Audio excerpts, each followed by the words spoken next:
The story begins with someone shouting that they hate this. At that moment, a blue aura seems to return to the body. The boy opens his eyes and suddenly rises from the bed. Obviously out of breath, you can already imagine what happened. He's wondering if he hadn't died and why his body feels warm again. Besides that, his hand had no calluses as if it were 10 years ago. That's when he looks around and realizes he's in the university dormitory. Immediately, he grabs the pillow, takes his phone and sees a girl dancing. He unlocks the bed and notices there are no scars on his face. You already know what happened. Yep, the bastard reincarnated. Right before the apocalypse starts. He remembers what happened when he became the 10th war god of Dragon City. 2 other war gods from the neutral field invited him to party. However, in the middle of the conversation, suddenly a high-level zombie broke in. In the moment he was fighting the creature, he was struck from behind, and the 2 Dan war gods helped the creature kill him. Then a girl approaches and asks Lindsay if he liked the gift he received from her family. On the ground, he asks why she is there. That's when he found out that demons had made a deal with the Lee family. The girl named Yo Jing was the prettiest in school, and he was always happy to have her by his side.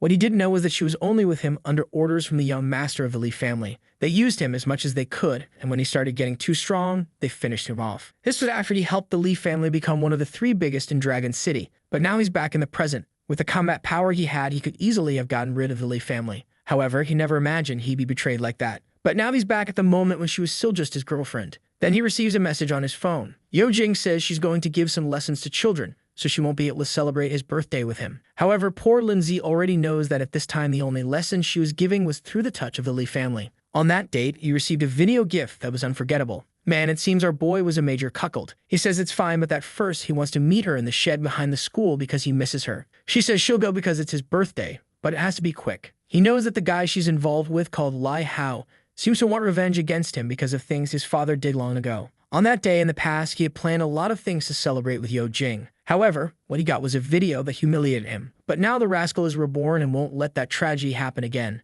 Outside, everyone was wondering why the sky was red. Obviously, no one suspected the apocalypse was coming. But Lindsay knows that at 7 in the evening is when it would all begin. And the people there don't know that very few of them would survive. He then heads to the school's shed. He angrily opens the door. At the back of the room is Yo Jing, sitting on a chair. She says he has to be quick because she has to teach the kids. But he already pulled the blade from up his sleeve and says not to hurry as he's going to deliver a little gift now. Slowly, he starts getting closer, and she tells him to spit it out because otherwise she's leaving as she has better things to do. But suddenly, he grabs her by the throat. Now desperate, she calls him a crazy psychopath and tells him to let her go. But he says that on the 16th of March, she spent 53,000 at a modern hotel in Modu. Right after, on the 29th, she spent another 109,000 yuan. Confused, Yo Jing keeps asking what he's talking about. He continues talking about dates and amounts she's been spending. That's where she starts realizing that these hotel names all seem familiar. He then says that on the 13th of April, she spent 409,000 at the Magic Bar. That's when she realizes these were all records of the dates she met with Lai Hao. At that moment, she asks him to wait a moment that she's going to explain everything. He responds that he's very eager for that explanation. He grabs her phone and unlocks it. There's a message from Lai Hao saying she's excited to meet him and telling her that the fool believed she was going to teach the children. Obviously, that's all Lindsay needed to see. He then suddenly releases her, puts her on the ground, and plays a video. Before the video starts, he says Lindsay is the foolish boyfriend and congratulates him. A second later, the video says exactly the same words, wishing him a happy birthday. In the video, she asks why he believed that a beauty from the school like her would fall in love with a loser orphan like him. Terrified, Yo Jing starts wanting to know how he already knew the whole message before hearing it. Lindsay keeps repeating the message. She says that if it weren't for Lai Hao, she never would have gotten involved with trash like him. The poor thing is going crazy. She didn't send that video to anyone, so how does he already know? She then says in the video that if it weren't for him, she never would have gotten involved with Lai Hao. Then she thanks the loser. That's when she realizes everything had been revealed. Lindsay just keeps staring. If the next question is whether she isn't curious about how he knows all of this, she stands still for a second and pushes his arm, telling him to go to hell. However, Lindsay says that's exactly where she belongs. And man, I thought he was going to forgive her, but the boy doesn't go easy at all. The girl turns into a bowling ball and falls to the ground like a piece of trash. With that, our guy lets out a sigh. He falls to the ground, kneeling, emotional because it took him 10 years to achieve this. He starts laughing, saying he was deceived for 10 years, but he finally did it. She had paid the price for everything she did to him. But obviously, that wasn't enough. Now it was time to kill that damned Lai Hao who's hiding in the Lee family. And that's when the famous overpowered system shows up in the apocalypse. He looks at his phone and sees it's 6:05. It was supposed to all start at 7, so why was the system already showing up? The system only says it's there to provide a better gaming experience. Some digital circles begin appearing around him, and then the system tells him to request his first ability. Not just an ability, but actually a super hack, What he receives is the absolute item drop. This makes it so that any creature he kills has a 100% chance of dropping an item. Considering that everyone else only has a 1% chance, this was clearly overpowered. While others would have to kill hundreds of zombies for everyone he killed, he gets stronger. It was so good that he even asked the system if he can trust this. The status window activates and it clearly shows his super hack is turned on. At that moment, he's already excited about how strong it is. The guy who translated this must think I'm a magician to read this stuff upside down, you bastard. But what matters is that our dear Lin Z is pumped to destroy the Lei family. The only problem is that he's just a lonely orphan, while those guys have a giant family. Not only do they have tons of soldiers, but also some secret techniques. Not to mention, he's always wanted to know exactly why the Li family hated him. The plan before was to gradually get stronger without anyone knowing and only then attack that family. But now, with these hacks, he won't have to wait so long. With that, he leaves the shed and our boy doesn't forgive his waifu. No, sir. The kid got his revenge in 2 chapters. Outside, everyone's finding the sunset beautiful, talking about how they need to make a heart and take a nice photo. Our boy laughs, saying they have no idea that soon enough they'll be eating each other and not in a good way. But the rascal is heading to the Love Hotel. He gets there, asks for an hour in a room, 3 bottles of water, and 5 buns. The guy says okay and gives him a price of $40. Our boy says to send the talented and hardworking number 3. Already in the room, he knows there are 5 minutes left for everything to start. He remembers that in his past life, this number 3 became a zombie boss. Luckily, he managed to finish her off, and that's how he began to evolve. Obviously, this is the best auction, so he's going to repeat it, especially considering the system's talent. Someone at the door says number 3 wants to enter for the service. She comes in, all dangerous, saying he's handsome, so it's going to be worth it. But she stops for a second and is startled. She approaches our boy and asks why he's wearing so many clothes over his epidermis. She's not a traveler, but she already wants to explore the mountains and asks what he's waiting for. But our Sigma boy tells her to take a shower first. As soon as she leaves, he notices she has that rotten zombie smell. Before the apocalypse began, you could tell who was going to turn just by that smell. The trap approaches the door. Inside, she's telling him to stop stalling, that she knows he wants some water fun. But our boy drags it out, so she turns off the shower. Right at that moment, his phone rings, signaling it's 7 o'clock. In the same second, her body begins to be infected. Her pupils dilate and she starts getting green skin, already making those classic zombie noises. Our boy opens the door and sees her transforming. She reacts immediately and turns toward him, running to disarm him. But with 10 years of experience, he just gives 1 strike to the neck. The poor thing's head hits the floor. The system even shows the window saying she's dead. He lets out a sigh. And here comes the system, right, my boy? With that, he finally receives the welcome to the apocalypse game. Once it's activated, there's no stopping it, and he has to find a way to evolve. Zombies have excellent hearing but terrible vision. 80% of the unlucky ones instantly became zombies. To help him out, the system offers more tips. Killing creatures would help him level up, which would allow him to gain new abilities, attributes, and talents. Besides that, every creature he killed had a small chance of dropping an item of various ranks. Furthermore, all scientific advances and human weapons were going to be useless, so it was best not to even try using them. Not to mention, it would be impossible to communicate with any kind of human-made device. If you got bitten, you turn into a zombie. Moreover, it was best not to go out at night since the zombies were much stronger. The system says it's given enough tips and that they'll probably only talk again in about 7 days. The last tip the system gives is that for now, the zombies are all pretty weak, so it was good for him to take this chance to evolve a lot. Lastly, the system wishes him good luck and tells him to enjoy the game. A window then pops up for him to enter a name. Our dear Lin Z decides to use the name Jia Yi. It must have something to do with revenge from what the guy said. With that, he is congratulated for killing a zombie and receives 1 experience point and 1 gold coin. Man, wasn't that supposed to be the zone boss? Besides that, he was the first player to kill a zombie and earns the First Blood achievement. In his past life, he didn't get any of these global achievements. But in this one, he's already gotten the first. The system announced to everyone that Jia Yi was the first person in the world to kill a zombie and earn that achievement. A blonde girl named Ji Yao is shocked that she hasn't even finished reading the message and people are already killing. And another guy named Gao Ji says it's crazy that someone is faster than him. In this system, you can evolve strength, mind, physique, and agility. He's impressed by the base stats and already knows it must be because of that achievement. Besides that, the prestige stat is used so that in the future, you can get more discounts and buy different items. And the first talent also makes his first attack after midnight every day deal double damage. After going through all this system stuff, he decides to check the loot. From the first zombie, he got a meditation necklace that gives 1% more mind and 10% more recovery. His eyes light up, seeing that the 100% drop really works. It seems the hack is separate from the system, since it warns him to be careful, so the real system doesn't find out he has it. But seeing the necklace, he knows that for now, he needs to get as strong as possible. And the best place to start cleaning up is this building. He then starts walking down the hallway. Something catches his attention. There's a racket coming from one of the rooms. Slowly, he approaches, turns the handle, and inside he finds a transformed guy. Obviously, this is a zombie of a guy who went to the gym, so it's a bit stronger. But for him, it's still extremely weak. He dodges the first attack, ducks under the second, and finishes it by going straight for the throat on the third. However, even after being struck, the creature still tries to charge at him, and the guy grabs its face, but he dodges with a quick spin. With that, the second zombie was killed. However, our boy is sad that he didn't manage to kill it with just one attack. As always, the 100% drop comes, and there's another little box. Inside, there was a card that was a voucher for cooked steak that, when activated, the food appears in front of him. Obviously, it wasn't very rare, but it wasn't bad to have food either, so he stores it in his inventory. He approaches a suitcase on the floor and takes out a photo of the guy with his daughter. Seeing that the guy had an axe, you could tell he was a mechanic. He checks room 208 and then 207. He doesn't find anything and heads to the door of room 206 and kicks it in. He shouts that it's time to clean up, but he's confused by what he sees. The couple was so eager that even as zombies, they continued their fun. Our boy even closes the door, saying he forgot the activities of that place. But he opens it again and says it's crazy they're doing that even as zombies. The angry zombie lunges at him. He dodges, saying he wasn't trying to spy. The big guy keeps coming at him. He says he's too arrogant for someone so weak and delivers a blow to the head, hitting him right in the eye. The other one tries to come from behind, but the boy has swag and kills without even looking.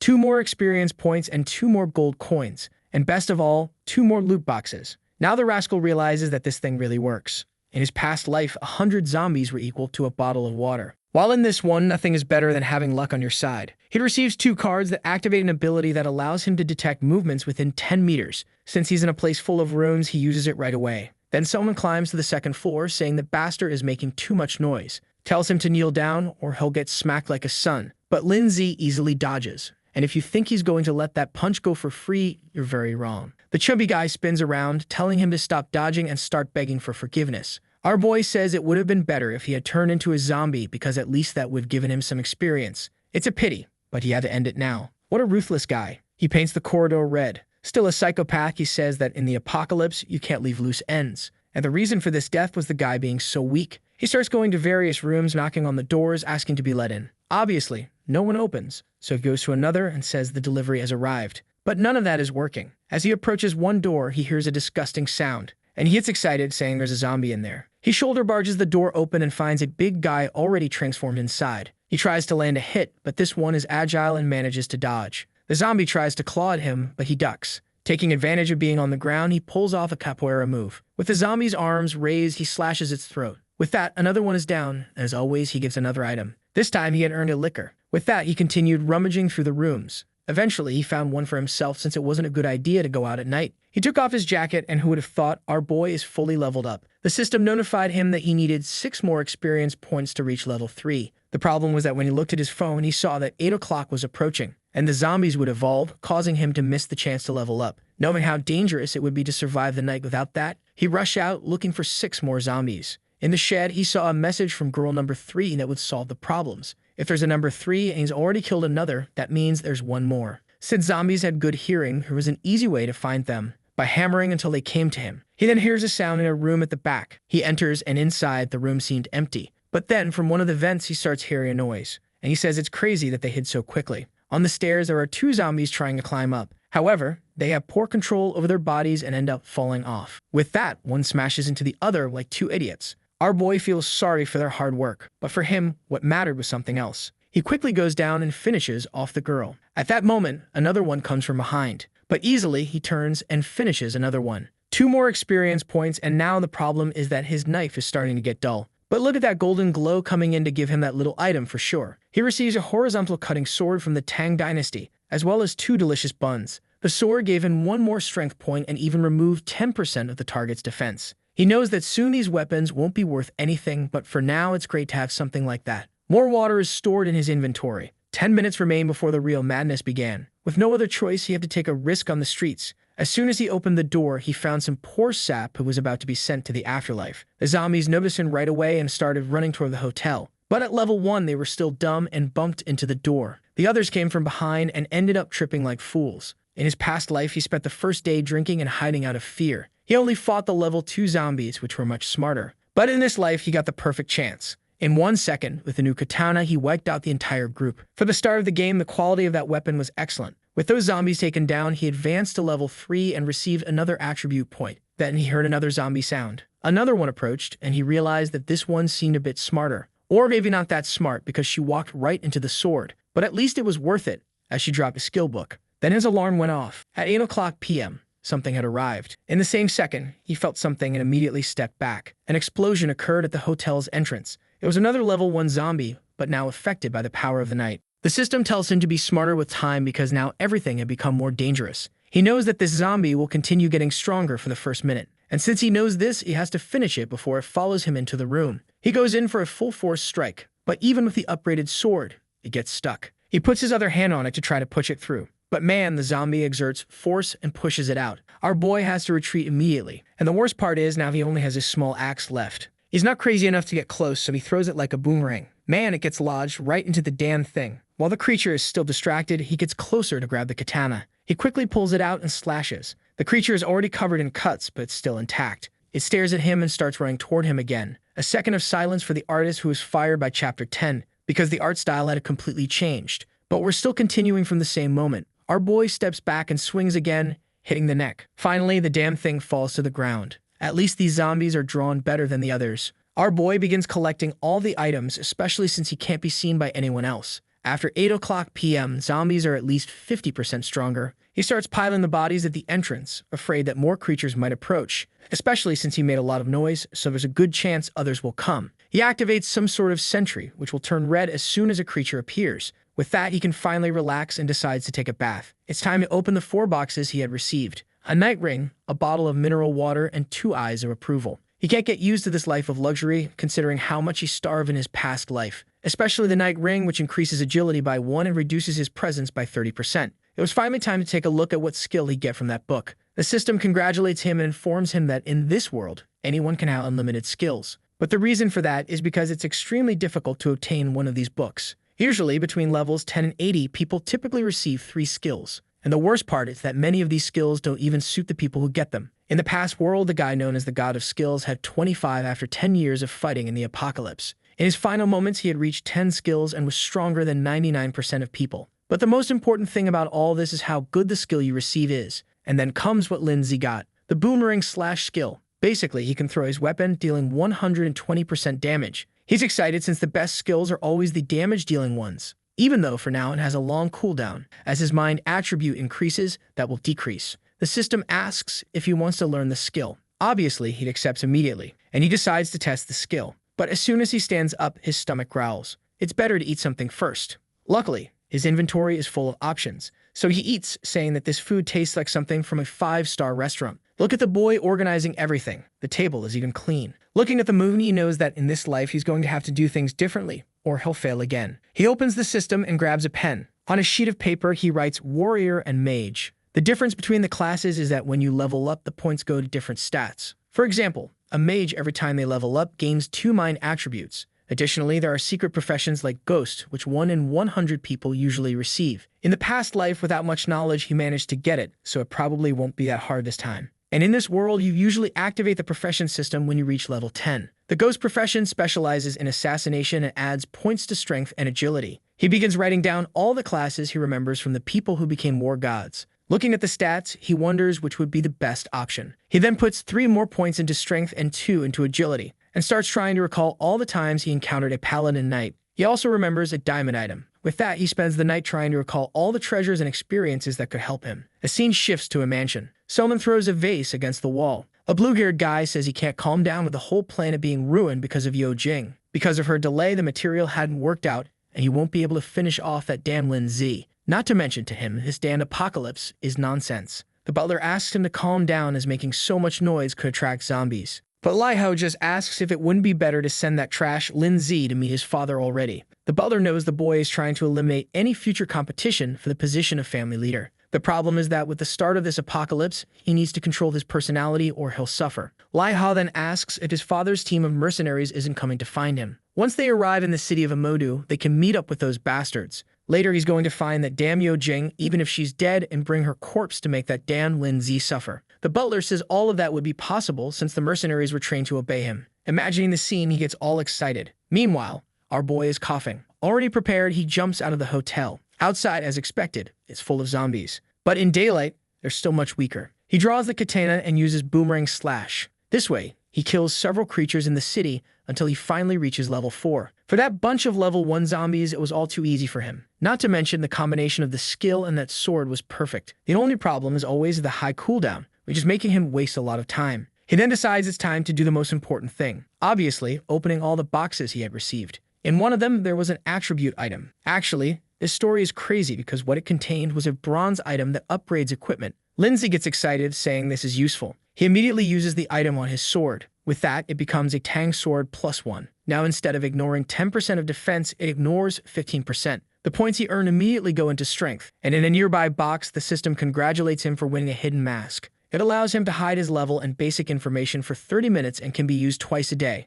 Considering that he doesn't want to be discovered, it was a very useful item. He equips it and the system congratulates him. Man, this boy is lazy. He killed the zombies and laid on the ground. He knew he needed to rest to reach level 5 before nightfall and challenge a certain place. Obviously, we're talking about the legendary dungeon, right? The author said it's not going to have everything and it's sticking to the same story, man. Besides the normal dungeons, there are unique ones that can only be done once and have better items. But for now, it was time to head to Lychee Village. He also dropped a precise watch and equipped it right away. With that, he continued on, finishing off a few more zombies. Walking through the village, it seemed empty. He quickly noticed a door with a massive lock. Man, but his blade was sharp. He just gave it a slice. He entered the house and started looking through the rooms. Then behind a door, he saw a red puddle. Slowly, he opened it, and at that moment, a hand came toward him. With his little sword and now level 5, he easily cut it off. But something caught his attention, and when he looked to the side, there was a hand coming through a door. Man, the zombie went crazy and broke through as well. But our boy calmly slapped each one. He kept walking through the house, and at the back, he saw a girl in a family photo. If I'm not mistaken, this is the one who was called Jiao earlier. He walks down the corridor saying that in this world, you can't show sympathy for anyone. He opens the system to grab a meal to eat, and as always, he sets up a banquet.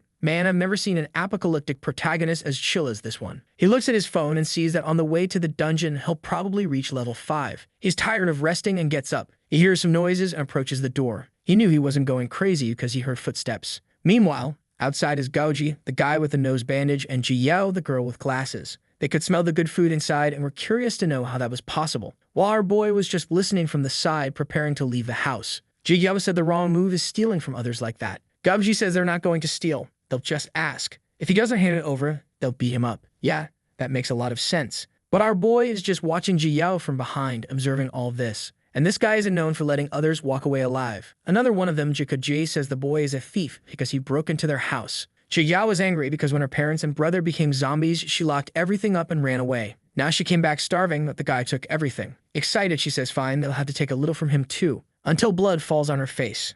Man, our boy doesn't waste time and whipped the idiot right in the back. What a move, the guy was sent straight to the afterlife. This boy doesn't forgive anyone. Lindsay says he was trying to save energy but couldn't let them attract more zombies to the area. Man, he throws the katana flying and finishes off the girl too, my friend. He even kills another one. Man, even I'm scared of this protagonist. He's not letting anyone live. I introduce everyone's names thinking they'd last more than 2 chapters. Our boy looks at Jikaji and says that someone who abandoned their sister is a waste of life. He had to finish them off since they were planning to rob him. This guy is seriously unhinged. He walks away saying the government should reward him for his pure actions. And with that, the house was wiped out. The street, as always, was full of zombies. Some were climbing a building. From the window, a woman says she sees a superhero. Another one shows up and tells her to hide so the zombies will stop gathering against them. But you can bet that outside, an expert was passing through everything. The problem was that it wasn't possible to see his name and title as he leveled up. The girl says that's irrelevant. They should shout and ask that guy to save them. My friend, I don't know you, but if I could give you a tip, don't call for this guy. He's more dangerous than anyone. But the husband says that if he's hiding his information, something's off. Suddenly, our boy receives some hearts and a little dance on his phone. And from the top floor, a girl appears, calling out to her big brother,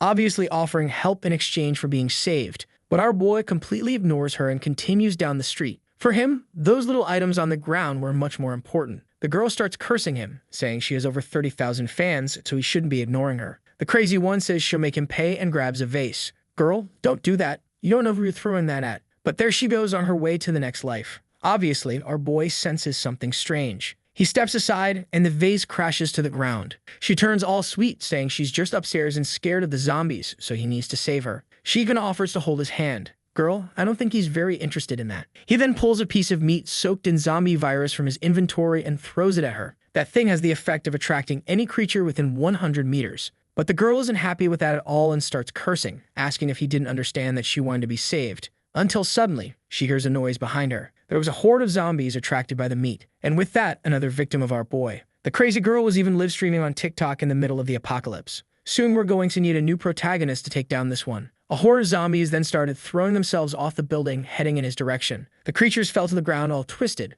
but he kept walking calmly. He then made his way to the Mudu Gymnasium. That was the place he had been looking for. And in 2 hours, when night falls, it would be the perfect time to enter. He knew that besides that, there was a wild silver-ranked chest in that place. The system displayed a warning saying that when you see that sign, it means there's some special system happening. Wild chests were a type of treasure that could appear anywhere, and anyone could open them. On the other hand, a boss chest contained much rarer items, but at the same time it was much harder to obtain. As soon as he entered the gym, he received his first mission, to defeat 100 zombies on his own. The problem was that in that place, there were only level 2 zombies, and killing 100 of them wasn't an easy task. The initial plan was to sneak around grabbing each of the chests, but now that he got the mission, he'd have to do it. However, being lazy, he asked the system what would happen if he just ignored this objective. The system said that if he declined the mission, he'd receive 100 gold coins as compensation, but obviously, the reward for completing it would be much better. He then went to a room and broke the lock. Inside, he found the basketball zombie, and it was time to start the 100 kills. As always, a step forward and a stab to the face.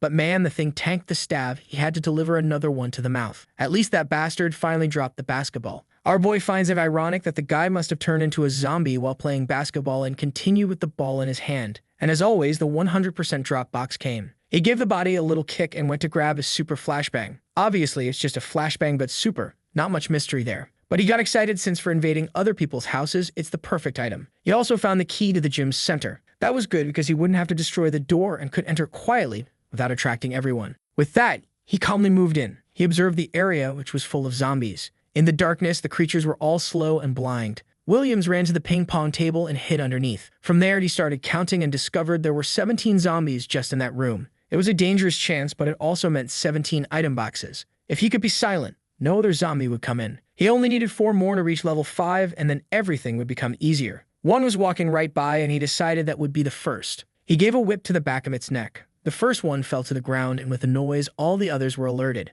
They immediately turned toward Lin Zi. Now the horde was rushing toward the boy, but the rascal was under the ping-pong table, chilling. They came closer, and he whipped 3 of them in the legs. The boy jumped out from under the ping-pong table with a maneuver. Not sure why he did all that swag, but he landed right behind them. He dashed forward and finished another one. With that, he completed 4 zombies and advanced to level 5. Now he needed 100 experience points to level up. Knowing he was in a tight space, he'd need more agility. He placed the point and climbed onto the table. With that, all the zombies started heading toward him. But since they were dumb, they got stuck at the edge, and it was easy for him to whip them in the face. Meanwhile, someone was watching from behind the door. A guy in a red shirt and bandana said he was an unlucky guy. Man, I agree with you, and if I could give you a tip, it would be to run away from here. The biggest danger has arrived. But the crazy guy was excited, thinking that a person who kills so many zombies must have a lot of resources. His plan was to wait for our boy to die so he could take everything, but that wasn't happening. The number of zombies was decreasing, and the blonde guy realized he'd have to help our boy die. He'd do the great favor of bringing more zombies to help send him to the afterlife. At that moment,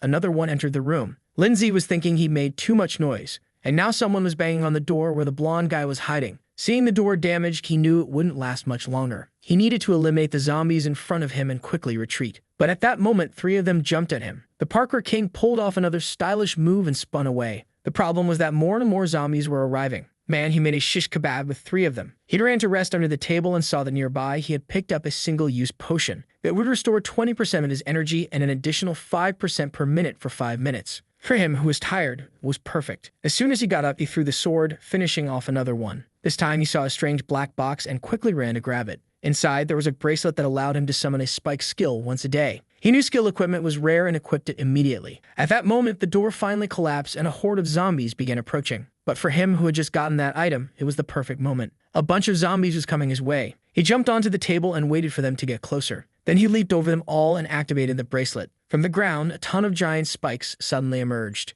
and he said that now the game had really begun. Several spikes kept shooting out of the ground, taking down the zombies. That ability was as powerful as a level 20 mage's. More zombies came from behind, but the spikes easily finished them off. It looked like that thing was going to keep killing, and he didn't need to do anything. He received a bunch of items and experience, and the ability went into cooldown. The system explained it would take 24 hours to use it again, but he could also use mental energy to strengthen it. And as always, it was the best time of day to collect all the boxes. He found a Fortnite bazooka that allowed him to throw any object 30 meters away, as well as boots that increased movement speed by 20% for 10 seconds. The number of attributes he had was greater than someone who had already unlocked a class. This meant that at this rate, he had at least double the status points of most people. Another wave of zombies started approaching. He loaded that piece of meat soaked in zombie virus into the bazooka, fired it, and it drew all the creatures' attention. They moved to the corner of the room and he activated the boot's ability, easily leaving the fools behind. Sometime later, he was sitting on the stairs, exhausted. There was only 1 hour left until 8 p.m., and he knew how dangerous this place would become. First, this lazy madman needed to find a place to rest. He kept walking down the corridors using the master key he had received.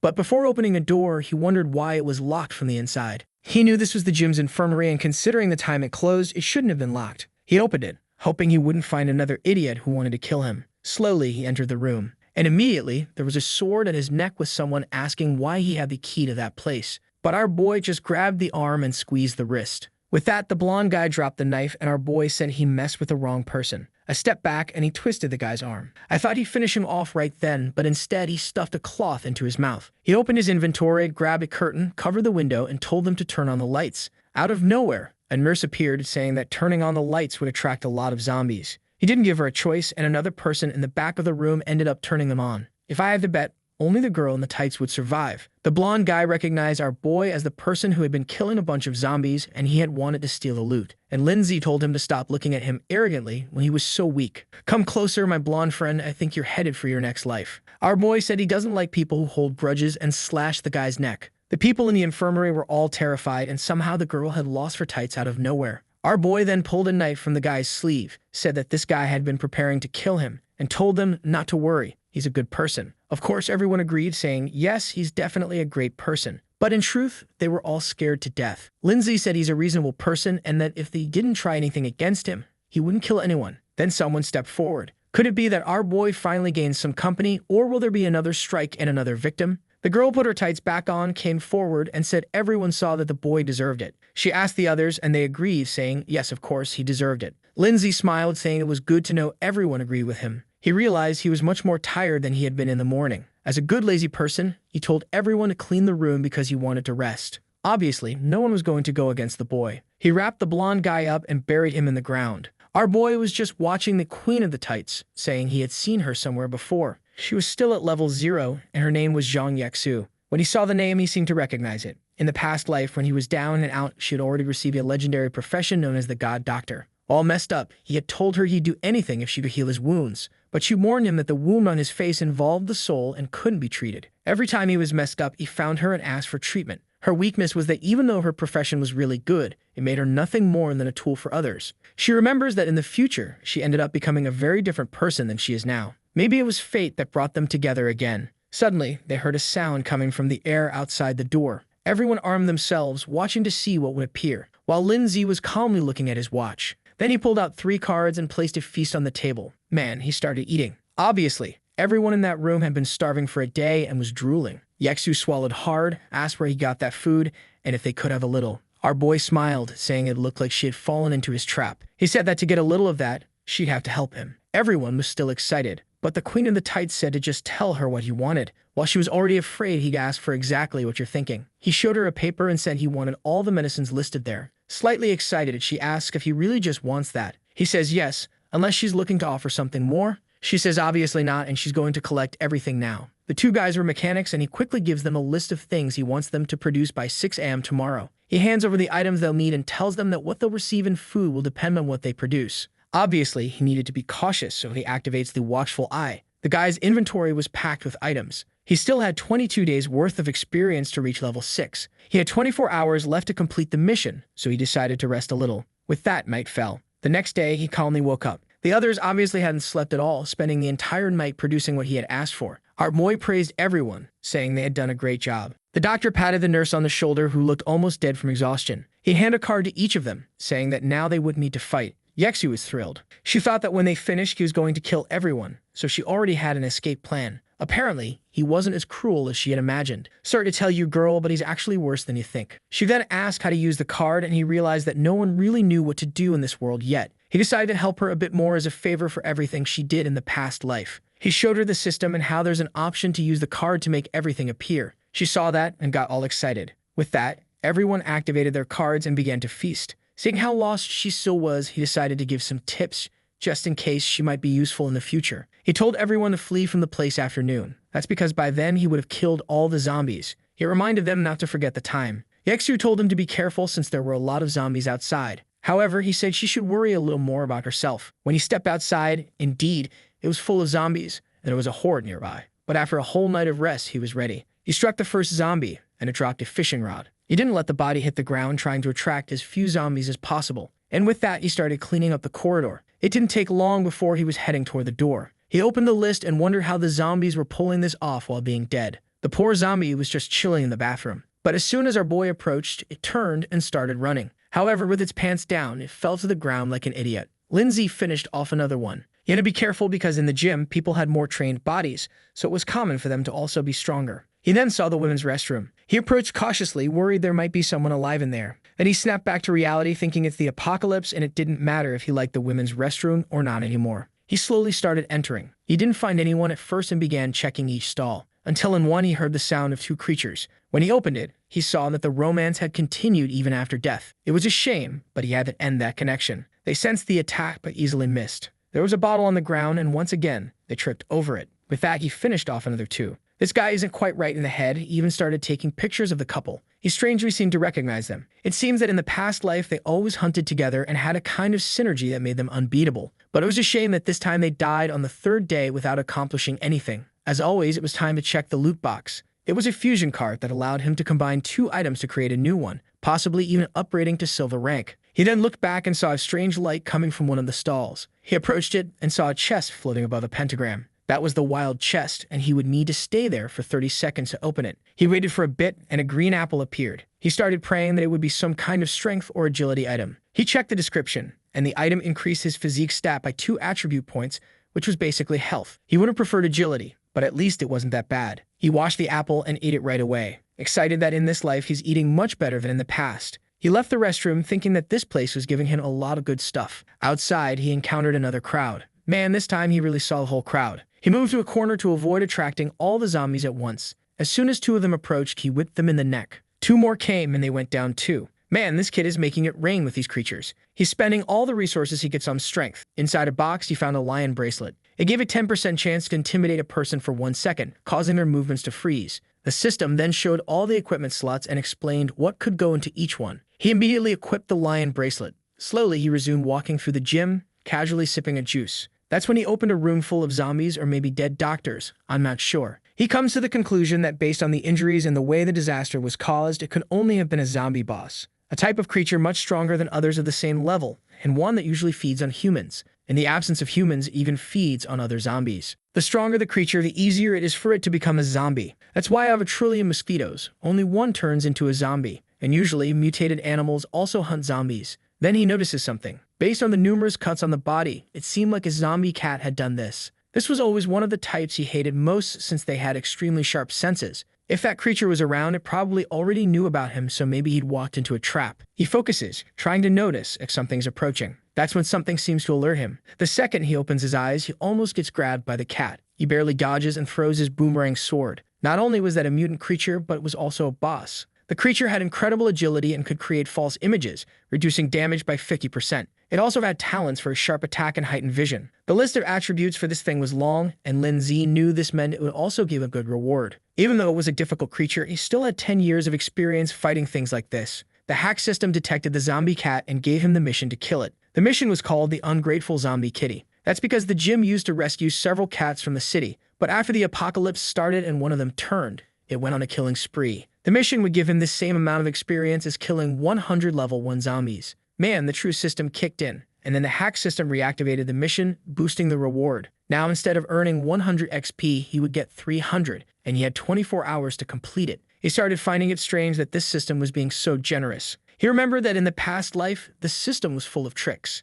It always promised things would be easy, but when he got there, it was an invincible creature. At first, a 1% item drop chance didn't seem so unfair. But when the people started forming groups, everyone realized the rewards weren't enough. However, he, on the other hand, was getting extremely good missions compared to normal. Obviously, he accepted it. He had 24 hours to kill this ungrateful cat. which was calmly licking its paw. He knew this animal was a counterattack specialist, so he couldn't just charge in. So he sat down, pulled out his phone, and started reading a manhwa. When he laughed, the cat lost its temper, stood up, and jumped at him. At the same moment, Lindsay also stood up and jumped back, dodging the attack. He transformed his phone into a katana, and the cat retreated, but then it came at him again. Once again, he dodged and found an opening to strike its back, but the cat smiled, saying that although he was clever, he never imagined it already knew his moves. It dodged again, but our boy found a chance to cut its claws. Immediately, the cat said it wouldn't forgive him for hurting it like that. But our boy just said that without claws, it couldn't win. Suddenly, the cat activated an eye ability. Our boy knew that would pull him into an illusion. He found himself in another world with a giant cat full of limbs on its face. But for him, who had lived 10 years in an apocalypse, this was nothing. The cat was confused that the boy wasn't scared. Our boy slashed its eye, breaking the illusion. At that moment, the creature tried to flee. But of course, he wasn't going to let it escape. He threw his boomerang sword, whipping it in the neck, and the boss was killed. Immediately, he completed the mission, gained a ton of experience, leveled up, and even earned an achievement. Everyone in the city was trying to figure out who this guy was, receiving announcements all the time. The author thinks it's cool to have a girl saying she wants to marry him, even though she doesn't know who this crazy guy is. Another person says they prefer to stay anonymous. Meanwhile, someone drinking wine knows that the name means he's probably from Dragon City, and having an expert like him in their group would drastically increase their survival chances. All this commotion was because everyone found out he killed that beast. He knew that the more attention he attracted, the more he would have to hide. Suddenly, he pulled up a chair and sat down. Obviously, the lazy guy needed to rest a bit after the fight. He was impressed he managed to win without getting too injured, but you have to be more careful. For killing the first boss, he earned 1,000 prestige points and 1,000 gold. At that moment, he had a total of 2,000 prestige, 5,000 gold, and 4 attribute points to spend. The Bronze Lament title gave him +2 in all attributes, and reduced the resistance of all other creatures by 5%. However, to equip that, he'd have to give up the first kill title. Since it gave more attributes, he ended up switching and wondered how strong he would be when he changed professions. Half an hour passed. The boy was so lazy that he rested before going to claim the chest. Inside it, he found a zombie kitty horn. When blown, it allowed him to summon a zombie cat to help him for 30 minutes every 48 hours. The good part was that the cat would have 60% of his protagonist's strength, and everything it killed would count for him. The only downside was that the kitty wouldn't have the 100% drop rate. But for him, who was walking around alone, having a companion to distract the creatures would be perfect. Of course, he knew that the claws, eyes, skin, and everything else from that cat could be used to make good items. So he tossed the carcass into his inventory. A while later, he headed to the warehouse because he remembered that's where the silver chest was. However, when he opened it, he was horrified. It was full of skulls and some eyes scattered on the floor. It seemed like the zombie cat was the one who had done all that. Only in the apocalypse could there be a creature that collected everyone's eyes. He knew that this little thing liked to hoard, so he started looking around to see if he could find more treasure. He spotted a dumbbell stuck on a treadmill and wondered if that was the cat's toy. Besides that amazing innovation, there wasn't much else in the room. The only thing left to check was what was under that white sheet. And to no one's surprise, there was the silver chest that should have been in that room anyway. He gained 20 prestige points for finding it, but it would take 60 seconds to open. I don't know why they put a timer on it when they always managed to open it on time. Inside, he found a white cloak and a skill book. The book granted him the double slash ability, which caused an explosion dealing 70% of his attributes. The tricky part was that you needed to land both hits, but he was confident in that. Immediately, he learned the skill, and out of the 5 skills he could equip, he now had 2. He also received the white winged cloak, which allowed him to glide once every 20 minutes. Look at his inventory, already getting fully equipped. However, the design of this thing is awful. It looks like a half-plucked chicken. He said the plan was just to kill Lai Hao and leave the rest of the family alone. But why do that when he could send everyone to hell? Yeah, my friend, this boy isn't exactly a good guy. Now the only thing left in that place was to complete the mission of killing 100 creatures. He entered a room and closed the door. He knocked on the wood and all the zombies turned toward him. He activated the chicken cloak effect, saying he was eager to test it out. He jumped in front of the zombies and the boy took off. He swooped down like Michael Phelps in a dive, landing a hit on their heads. He gained momentum, gliding to the other side while looking stylish. Man, this gliding is more like flying. He's just hanging there in the air. Then he said it was time to test out the new ability. He pointed at the zombie and unleashed a slash in its direction. 2 zombies were instantly taken down. And man, that ability really caused an explosion. Even he was surprised by the mess he made. His endless glide finally ended, and he had to land to avoid being thrown far. He was impressed that the zombie resisted much more than he expected. This ability had the same speed as the boomerang, but it was way more destructive. Now that he finished his experiments, it was time to start taking things seriously. We saw a bunch of notifications of him receiving gold. He kept clearing the entire gym, farming the whole place. In no time, there were piles of zombie corpses. But he started to realize his luck was running out, as the poor guy was only receiving resources. He was so lazy that he decided to pick up the boxes after everything was done. Even to receive the system's rewards, he sat down in a chair. He was going to receive a hack and new equipment. He asked for the equipment first to save the best for last. The system started announcing that a bronze-ranked item was being created. What he got was a blood absorption ring, which turned 5% of the damage he dealt into life restored to him. He quickly realized that now, against low-level creatures, he'd be practically immortal. Man, pretty soon, this boy's going to be an e-boy with all the rings he's equipping. Funny thing, though, is you can't see any rings on his fingers. He's just wearing that ridiculous chicken cloak. He then told the system it was time to get the hack, and he wanted to see something good. Of course, it would be the famous hook, but we'll only find out in the next chapter. He was shocked to see the perfect hack for him. It was basically an auto-collect hack that picked up everything the creatures dropped. He already knew that from now on, all he had to do was kill, and everything would come to him. For a lazy psychopath, this was perfect. He was worried that people would see him killing creatures and notice that he always collected a bunch of boxes. That's when he asked the system what the deal was with his hack being at level 1. The system explained that if he got the same talent in the future, the level would increase. However, he was more excited to get something different next time. He looked at the pile of dead zombies and decided to do a test. As he walked among the bodies, all the cards automatically went to him. And the hack was so good, they even organized his inventory for him. Now it was perfect for anyone with ADHD. All nice and tidy side by side. That's when he realized he'd been in this place for too long. He needed to head to the Lee family's village and start his revenge. The scene shifted to the Lee mansion. Lee Ho was lounging on the couch, happy as can be, while everyone else was suffering in the apocalypse. But suddenly, he glanced at the clock. He got up and slapped the first person he saw, demanding to know where those 2 idiots had gone and why they hadn't arrived yet. The butler explained that the 2 guards being sent to him had encountered a horde of creatures at the university and would be delayed. Lee Ho was furious with those damn zombies for ruining all of his plans, even more considering that he killed one of those zombies and didn't get any experience. What he did was ask the bodyguards to leave some zombies almost dead, just so he could deliver the final blow, but he wasn't sure why he received so little XP. That's when they heard a sound nearby. Someone had arrived at the door. Props to the forgetful artist who suddenly changed the kid's hair from blue to blonde after 30 chapters. He asked Rong, standing in front of him, if she had found the damn girl and that orphan. Rong replied that they found the girl, but the boy had already disappeared. The blonde told him to bring her in because he wanted to scold her for hiding. But Rong threw the suitcase on the ground and said she was already dead, and that she was inside. The blonde's face changed instantly, looking horrified. Rong explained that they found her body in the warehouse behind the school, and next to it was a man's bloody clothing. He also noted that she seemed to have been tortured in all the most painful places before she died. Rong was about to explain more details, but Lee Ho ran off asking for a bucket. At that point, Rong said that whoever did this probably hated the girl a lot, and he added that whoever did this might come after Lee Ho as well. Lee Ho dismissed the idea, saying it must have happened because she was the prettiest girl on campus. Then he remembered that the person who probably hated her the most for everything she did was Lin Zhe. But it was impossible that Lin Zhe was that strong, being an orphan without anyone's support. They still hadn't revealed the big surprise, so there was no way Lin Zhe could know she had been betraying him. Rong asked if this Lin Zhe was the son of Lin Jian. Lee Ho said yes, and Rong replied that whether strong or not, Lin Zhe had someone extremely skilled helping him. Maybe the 100 bodyguards they brought wouldn't be enough. Lee Ho asked how that was possible if Rong was one of the top 10 strongest in Dragon City. He ordered Rong to either go back to training or bring more bodyguards, do whatever it took to make sure he didn't die. Rong reassured him not to worry, that he would risk his life to protect him. Man, Rong said he's willing to die for this kid. Clearly, he's not too fond of living. Meanwhile, in the forest, zombies were falling one after another. Our boy had already reached level 8. He was impressed by how quickly he was leveling up without even entering a dungeon.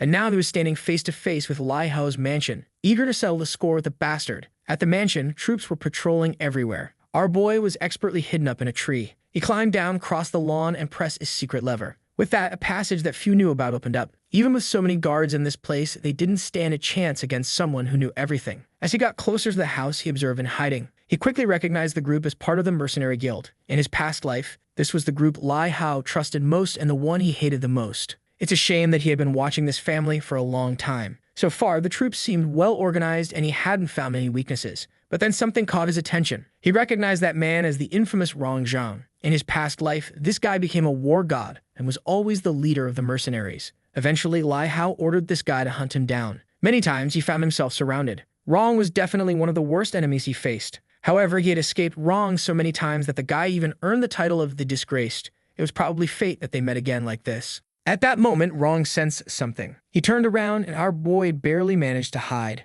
It was dangerous, but it would be perfect if someone so crucial to this family died early on. He put on the mask that hid his presence, and at that very moment, the guards passed right by him. I knew that thing helped hide his presence, but damn, the guy was standing right there, and nobody saw him. Our boy was anxious not to miss this opportunity, But Rong remained alert, wondering why he had this feeling that someone was watching him. He told the others to increase security around the place, thinking he needed to kill whoever was nearby. Time passed, and it was already midnight. On the sofa in the living room, Lai Ho said it was ridiculous to think someone was out there. He was sure there were only zombies outside. But Rong said it was better to be cautious because he was certain they were being targeted. Lai Hao threw his watch on the floor, calling the guy a bastard for taking so long to come and kill him, making him lose sleep. One of the servants said that if he was so bored, they could find something for him to do. The excited one said she had an idea and asked Rong if he hadn't captured a zombie today. Rong confirmed that he had, bringing it in for analysis, thinking it might be useful in developing new weapons to fight zombies. Lai Hao said there were plenty of zombies outside and he wanted to play with this one. Rong knew it would be dangerous, but figured it might be a good way to calm the boy down a bit. Lai Hao said he wasn't going to take any risks in this game, and besides, there were plenty of people in the village. Rong looked at the man next to him and told him to bring the zombie they had captured. A while later, a muscular zombie was brought in, restrained by chains, with several men struggling to hold it down. Clearly, this creature wasn't at a normal level. Lai Hao, however, didn't hesitate and ordered them to bring the large cage. Inside were 6 girls, all staring at each other, trying to figure out what was about to happen. As soon as he rang the bell, all of them flinched in fear. The girls were going wild, banging on the bars of the cage. It was clear that Lai Hao also had some mental issues. It seemed like this was an apocalypse for people with an IQ of 16. With that, he handed the key to one of the men, telling him to open the cage because he wanted to play a little game. The men entered and brought the zombie in. Lai Hao told them to place it at the entrance, remove the chains, and throw it inside the cell. Suddenly, a man knelt down behind him, begging him not to do it because it was too cruel. Another man in a suit apologized for the kneeling man, explaining that he was new to the place. Lai Hao approached the man and asked if he was trying to give him orders. The man on the ground kept repeating, begging for the girls' lives. The other beside him quickly added that he would never dare to give orders to the young master. Lai Hao smiled, saying it was nice to see someone brave enough to challenge his authority. Since the man had the courage to stand up to him, it was time to test if he was as strong as he seemed. He then ordered a few men to suppress him. One of them stepped forward to punch the guy in the face, but the man easily blocked the first hit. Lai Hao watched with interest, finding this situation amusing. Still on his knees, the man twisted the attacker's arm, causing him to wince in pain. The old man was impressed that this kneeling guy was stronger than the bully, but of course, now he wanted to end the man's life for embarrassing him. He called 2 more men over to help him. The younger ones wondered why he was wasting time on this boy who had lost his abilities. Punches flew back and forth, and finally the poor guy was immobilized. Now he was taking a beating, with punches landing squarely on his face. The guy turned into a punching bag. However, Lai Hao ordered them not to kill him. Since he wanted to protect these girls, it would be perfect for him to watch them all die. The poor girls stood there, frozen, not doing anything, and the men started releasing the zombie. Man, they were really going to throw the beast in there. What a cruel world. The zombie wasted no time and was on the first girl's neck in seconds. The poor guy outside was just crying. He seemed to have lost the will to live. Lai Hao mocked him, saying that if he was so strong, he should go in and save the girls. The other soldiers chimed in, agreeing it was a brilliant idea. But even they were thinking this had gone too far, and that even in an apocalypse, they shouldn't treat lives like this. They dragged the boy's body away, while the zombie tore through everything inside the cage. When it was finished, they threw the boy inside. At that moment, the zombie turned toward him, rushing in his direction. The boy stopped and apologized to his mother, saying that today he wouldn't be able to protect her or himself. But then, out of nowhere, he got motivated, saying he wasn't going to die because she was waiting for him at home. The boy stood up and landed a punch on the zombie's jaw. He grabbed it in a bear hug and dragged the zombie across the cage. He slammed its back against the bars, but it wasn't going to be that easy. The zombie countered with a crushing hold. Meanwhile, Lai Ho was watching, commenting that this was the best entertainment he'd seen. Even though the boy was beaten, he got up and delivered another blow to the zombie's face. After a lot of fighting, he dropped to his knees. The zombie was beside him, but his body had no strength left. He apologized, saying he should have listened to her. Meanwhile, Rong observed, commenting that it was a shame the boy had died. 1 second, the guards pitied him. The next, they complained he had died too quickly. But if he died quickly, he was about to come back. At that moment, he woke up as a zombie. Outside, Lindsay saw that his chance had finally come. As soon as he spotted someone who looked like him, he finished him off. He put on the clothes and headed for the door. People asked why Joe was there. He simply said he saw someone sleeping and came to remind him to get back to work. 2 men approached from behind. One of them commented that they had been patrolling for over a day without sleep, and our boy remarked that they were being treated like cannon fodder. Then the round-headed guy asked if Jia didn't seem a little taller than usual. A second later, Lindsay knocked them both out, leaving them kissing the pavement. Calmly, he walked through the mansion. No one there had a high enough level to stand a chance against him. However, one of them managed to fire a flare into the air, but our boy threw a knife, intercepting it mid-flight. It was a shame for these guys, but he knew exactly how they operated. The system announced the security had been defeated and that the path of revenge had begun. The mission was titled Jia's Revenge, and no one could leave alive after provoking the user. He had to kill all 269 people inside that village. He would receive another normal level hack and a bronze equipment item. Our boy immediately accepted, saying that now he had even more reason to kill Lai Hao. The mission then appeared, stating that a revenge barrier had been activated. Basically, if anyone left this place, he would be able to track them for an entire month. He got excited because this meant no one would escape, no matter where they went. However, the moment he accepted the mission, multiple kills started appearing on his screen. He needed to hurry and figure out what was happening inside the mansion. These guys seemed to forget that there was no one else around because they had killed all the women there for God's sake. That's when a voice echoed, asking why they weren't playing with him instead. The voice continued, leaving everyone standing up confused. The guy with red hair already knew that whoever was speaking had a much stronger aura than his own. Lai Hao immediately panicked, realizing that whoever this was had come to kill him. Oh boy, now Lai Hao's hair had turned back to blue and Rong's had suddenly turned red. Looks like we'll need to start a fundraiser to get the poor artist some Alzheimer's medication. Red-haired Rong stood in the middle of the room with his friends and called for the person to show themselves. He was confused, wanting to know who this person was that had been killing everyone so easily. The voice said that he was human, but was going to become the reaper of all the souls in that room. The men were terrified, but Rong told them to calm down. They split up, each watching a different position. That's when the legendary flashbang dropped in the middle of the room. It exploded and no one could see anything. Meanwhile, our boy calmly walked in, hands in his pockets like it was a runway.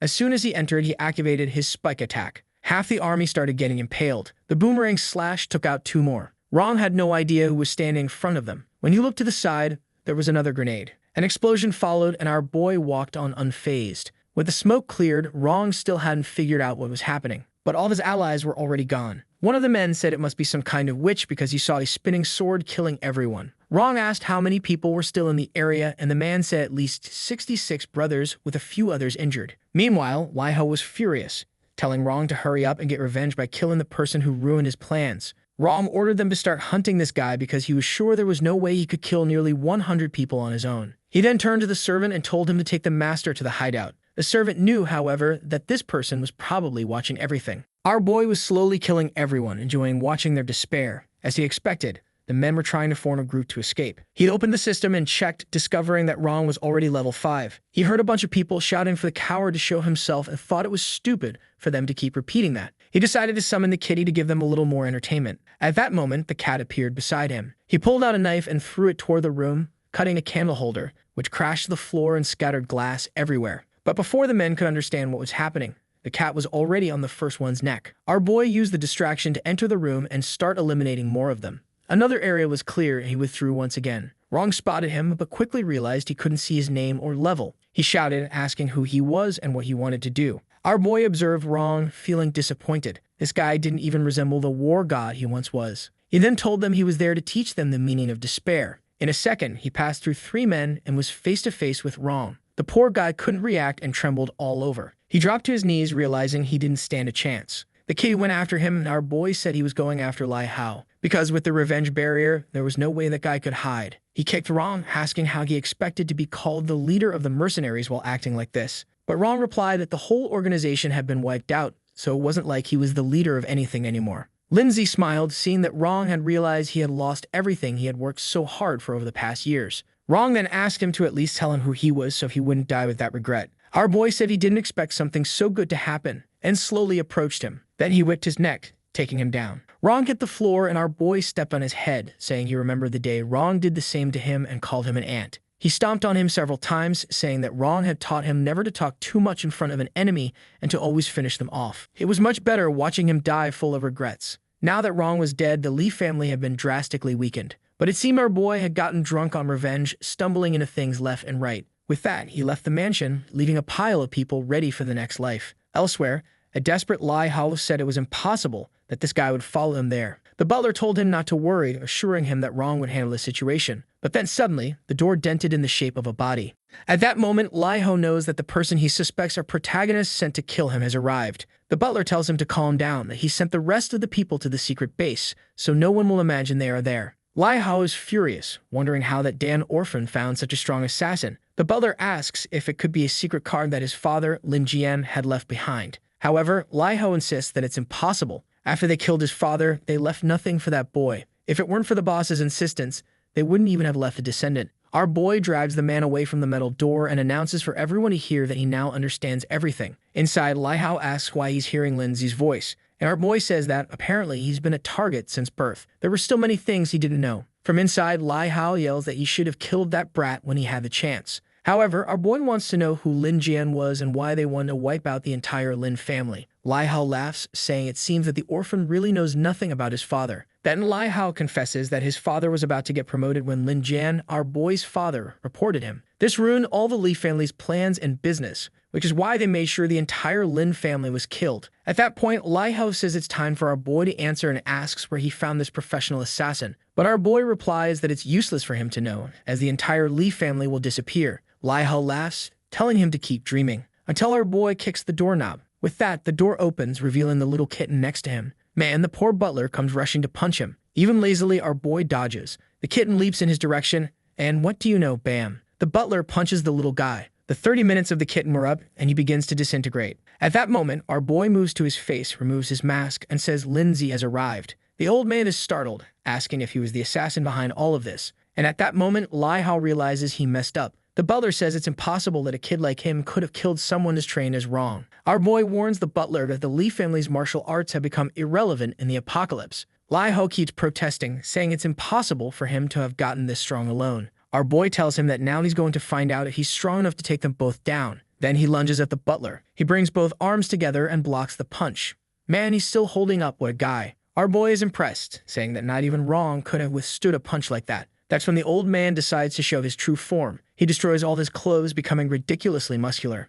Our boy draws his sword and slashes at him. The butler calls him despicable for fighting dirty, but he simply responds that in an apocalypse, anything goes. In that moment, he spins the sword and activates a double slash. The butler dodges it, but it's a boomerang, and it's coming back from behind. With that, the butler takes the first hit on his arm. The old man says he can't believe that after 50 years of training, he's going to lose this easily. That's when our boy's explosive combo activates on the butler's arm. At the same time, Lindsay moves in closer. And then bam, he stamps the butler's chin, saying he needs to make sure he's dead. It's a shame that he was so strong, but he couldn't adapt to the apocalypse. This shows that it's necessary to be smart and always stay alert to the situation and its changes. That's when he sees that Lai Hao has fainted on the floor. He thinks Lai Hao is useless and approaches him with his sword. He gives him a little poke to see if the boy wakes up. Of course, in an instant, he jumps up screaming. Our boy asks if he's going to stop pretending to be dead. Man, he gives him a sequence that's not exactly kind. Lai Hao starts screaming for help, saying his father won't let this slide. But our boy just keeps spinning the sword. Lai Hao begins to beg him to finish him off quickly. Lindsay tells him not to worry, he won't forget to do that. He then pulls out a blunt knife that can't cut properly and gives the first strike to Lai Hao's thighs. Our boy apologizes, saying that unfortunately this apocalypse is full of bad weapons. But sooner or later he would get it right, he promised. And then he strikes again. Our boy says it's a shame Lai Hao will never feel even 1% of what he suffered for 10 years. Confused, Lai Hao asks what he means by 10 years, considering he only started messing with our boy 3 years ago and thinking about ending him. Our boy tells him to stop with the stories, because it's time for some fun. He gives him a lash here, then another one there. For each strike, he gives a reason or a feeling he had experienced over the past 10 years. One on the chest for killing the family he never even got to know. Then he says he's tired of giving reasons, and from now on, it's just because it makes him happy. He goes into his inventory and pulls out a very peculiar item, and it's unclear what he plans to do with it. Lai Hao asks what he's planning. Our boy says that it was Lai Hao himself who came up with this method. Shocked, Lai Hao says he's thought of something like that, but never told anyone. Lindsay keeps making him suffer for a long time. A few hours pass, and Lai Hao is completely messed up. Our boy says he can't die that easily, that it's not even 1% of what he used to do to others. However, looking at the situation, our boy no longer has any interest in killing someone so weak. Still, he gives him a few pokes to see if he's pretending, until Lai Hao's body collapses and he says that now he's finally reached his limit. Our boy walks away and activates the double explosion slash. The kid even had to leave the room to grab an umbrella.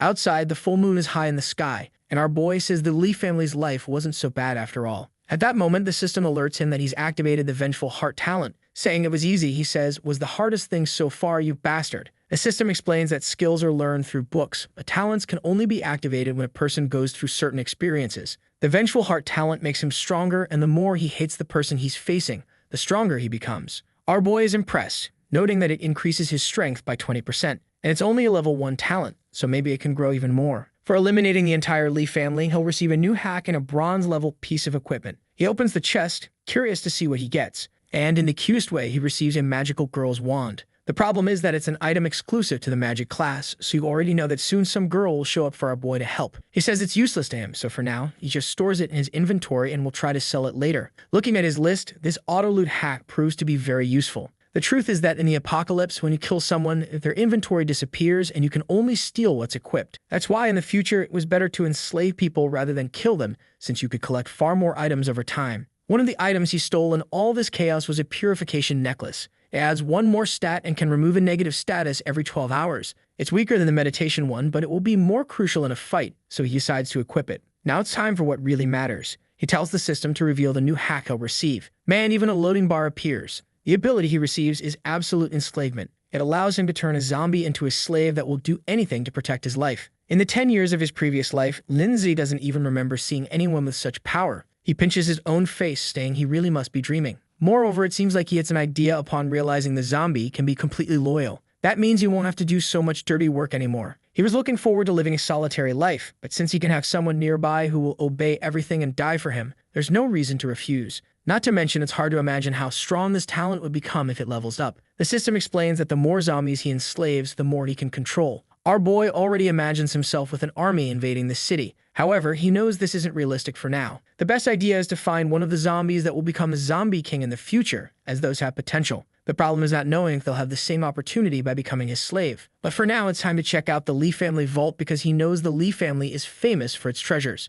The problem is that when he enters, it's full of millionaire things that have no value in this world anymore. Strangely, he decides to spend the money on the paintings because he knows they'll be of some use. After taking what he thinks is useful and destroying the rest, he leaves singing. It was nighttime and the zombies would be more dangerous, so there was no reason not to spend some time in the luxurious villa. However, what he doesn't know is that in the room he's entering, there's a zombie standing in the middle. What's strange is that, in theory, he killed all the people in that village, but then he finds that poor zombie that died in total suffering. The zombie's attributes were enhanced because it was nighttime, but it had an epic rank talent that would increase its power as it leveled up. Our boy, seeing the stats, already knows it's a good target to use the new enslavement talent. What's strange is that the creature is just standing there doing nothing. Lindsay even finds it odd and tells the guy that he's a zombie, asking if he's not going to bite him. But seeing that the zombie has a mind stat of 3, he assumes the guy must have been pretty dumb as a human or something. He asks the system if he can really enslave that zombie since it has a lot of stats. The system says yes, as it still has fewer stats than our boy. Wow, he gets thoughtful.